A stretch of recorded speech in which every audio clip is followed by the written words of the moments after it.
భార్య భర్తలు బట్టి వందనాలు. అని ప్రేమించినటువంటి కుమారుడు బట్టి వందనాలు.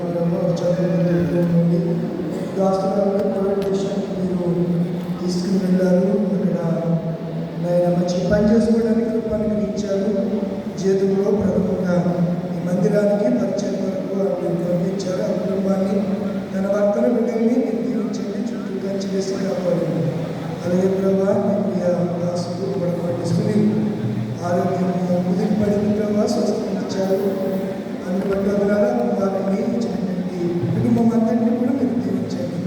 అలాగే పెడికాల జాగ్రత్త రాజు గారు ప్రతి నెల 16 తీసుకుని వస్తున్నారు. వారి అందరినీ ఆశ్రయించండి.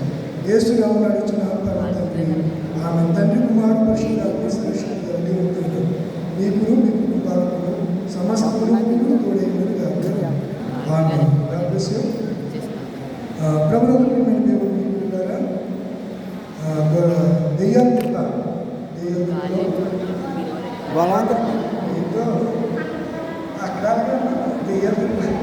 దెయ్యాలు బాగా నోట్లో ఆడుతుంది. బలవంతంలో మీరందరూ బాగా మీ అనివార్య కారణాలు ఏదైనా నేను పిల్లలకి అదే చెప్తాను. వాడు బాగా రాస్తే మార్కులు ఎందుకు చెప్పండి. వాడు పేపర్లో ప్రశ్నకు ఆన్సర్ చెప్తూ మార్కులు ఎక్కుతూ అనుకుంటున్నాడా? పేపర్ కరెక్షన్ చేసిన తర్వాత ఆ చేతికి పేపర్ ఇస్తాం. వాడు అందులో చూసుకుని తప్పులుంటే ఏం చేస్తాడు? డోర్ మూసుకుంటున్నాడు. లేకపోతే సార్ నేను కరెక్ట్గానే చేశాను కదా, ఇది అని అడగడానికి ఉండాలంటే మనకు కూడా ఆత్మజ్ఞానం కావాలి. ఏదైనా అభ్యాసం ఉండాలి, దగ్గర ఉండాలి. సిస్టర్ మౌనికి చెప్తున్నటువంటి మాస్టర్ గారు వాడికి అనుకోలేదు అంటే వాళ్ళకి క్విజ్ కొన్ని పాత్రి గారికి ఈ ఆరాధన విషయంలో కూడా తండ్రి కుమార పరిశుద్ధాత్మ అన్నట్టు చాలామంది అడిగిరికి ఆ దేవుడు తిరుగుతారు.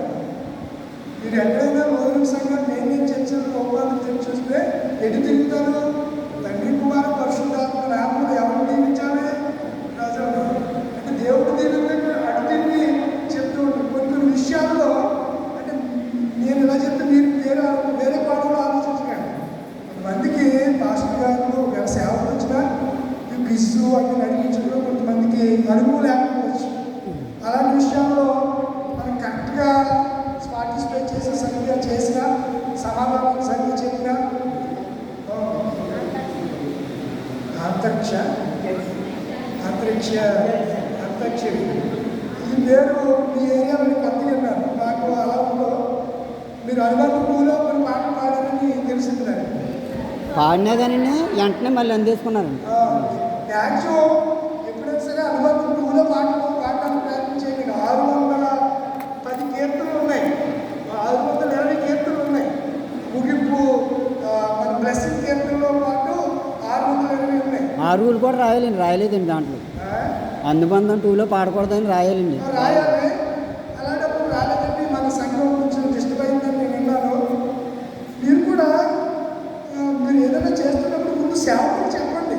మీ సేవకులు నాకు కానీ స్థానికులే ముందు నాకే చెప్పాలి. మీరు సంఘం కాపాడు నేను పాస్టర్ గారు అంటే నేను పాస్టర్ గారు తప్పు చేసి మాట్లాడాల మళ్ళీ మీరు వేరే విధంగా మీరు అనుకోవద్దు. మీకు అందుబాటులో ఉండే సేవకుడు దగ్గర మీ ఇబ్బంది చెప్పాలి. మీ తరఫీలు మీకు అవ్వకపోతే నేను రావడానికి నాకు నైట్ టైం ఇబ్బంది కాదు కదా. వస్తాం, బిజీ ఎలా చేయాలో చెప్తాం, పాటలు ఎలా పాడాలో ఎక్కడ ఎలా పాడాలో చెప్తాం. మీరు రమ్మని ఎవరు ఆహ్వానించాలి. లాస్ట్లో నేను సాయపడి మా ఇంటికి వెళ్ళిపోయిన తర్వాత ఇప్పుడు వస్తే బాగుంటుంది అంటే అక్కడి నుంచి రావాలంటే అలా ఇబ్బంది నాకు. నేను ఇంచుమించు లక్ష్మీవారం దాకా అంత ముందు రోజు దాకా ఇక్కడ ఉన్నాము. అక్కడ వెళ్ళి మళ్ళీ ఉదయం రావడం ఈ మధ్యగా అక్కడికి వచ్చాము. ఏదో మిగతా రాబోయే దినాల్లో సేవరాలు కానివ్వండి, ఫాదర్ సండే కానీ, యూత్ సండే కానీ, యూత్ సండేలో కూడా మీరు చాలా మీరే చెప్పుకోవాలి. మీరేమో యూత్ సండే రోజునేమో సేవ సమాజం పాల్గొంటారని మరి మీరేమో సక్కనైనా యూత్ అంటే ఏంటి? కంపల్సరీ యూత్ అంటే యూత్ చేసుకోవాలి. జోసెఫ్ యూత్ అంటే యూత్, సేవ సమాజం అంటే సేవ సమాజం, సండే స్కూల్ అంటే మన సంఘాలలో ఉంది ఈ పద్ధతి. అందుకని సండే స్కూల్లోకి వచ్చేమో యూత్ చదవటం, యూత్లోకి ఏమో సండే స్కూల్లో చదవటం, స్త్రీల సమాజం యూత్లోకి స్త్రీల సమాజం రావడం ఇవి చేయకూడదు. ఎవరి కార్యక్రమాలు అలా చేయాలి, ఎవరి కార్యక్రమాలు అలా చేయాలి. ఈ మంచి పద్ధతిగా మార్చుకోండి. ఇవరకు మీరు ఎలా చేసిన మీరే చేయండి. ఒకవేళ మీకు అర్థం కాకపోతే పిలవండి, నేర్చుకోండి. మాకు ప్రసంగం లేకుండా అడగండి, పాటలు లేకుండా అడగండి, ఆరాధన చేయాలో అడగండి, అన్నీ తెలుసుకోండి. మీరు ఎప్పుడు బాగుతాయి ఉండకుండా చేయలేదు. బలమైన ఆహారం తినాలి. సంఘానికి పేరు పెట్టేందుకు తేవాలంటే మీరు పరిగెట్టాలి.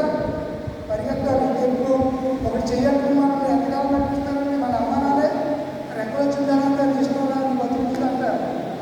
మరి మనం ఇలా ఉండడం అంత మంచిది కాదు. మీరన్నింటిలో వాక్య ప్రకారంగా మీరు లోబడండి. సేవకుని గౌరవించడం, సేవకుని లోబడడం ఇవన్నీ మీరు చేస్తేనే సంఘానికి ఆశీర్వాదాలు. తర్వాత చిన్నగా ఒక మాట చెప్తున్నాను, విషయాలు మీరు ఆలోచించండి. ఏంటో మాట అంటే గ్రీటింగ్స్ అంటే గ్రీటింగ్ చెప్పాలి. గ్రీటింగ్స్ అంటే ఎలా ఉండాలి? అలా మోసెస్ మంచి ఆలోచన చేశాడు, వందనాలు. వచ్చే సంవత్సరం ఆయన కంటే ఇంకా బాగా చేసే వ్యక్తి సిద్ధపడాలి. మంచి పాట పాడాలి, వందనాలు. మంచి కార్యక్రమాన్ని నడిపించారు, వందనాలు అని చెప్పాలని తప్ప మనం ప్రసంగాలు చేయకూడదు. గ్రీటింగ్స్ అంటే శుభవచనాలు, వందనములు, చేసిన పనిని ప్రశంసించడం అంటే మెచ్చుకోవడం. పలానా ఆయన ఆ పౌరుగా ఉన్నాడు, బాగా ఇలా దాన్ని నెప్పుకోదు. ఈరోజు వాక్యం కూడా అదే, నీ క్రియలు ఎరుగుదులు, నీ సహనం ఎరుగుదులు అని మెచ్చుకొని తర్వాత అందులో ఉన్న లోపాన్ని ఏం చెప్పాడు? ఇదిగో ఒకప్పుడు మొదటి ప్రేమను విడిచిపెట్టేశాడు.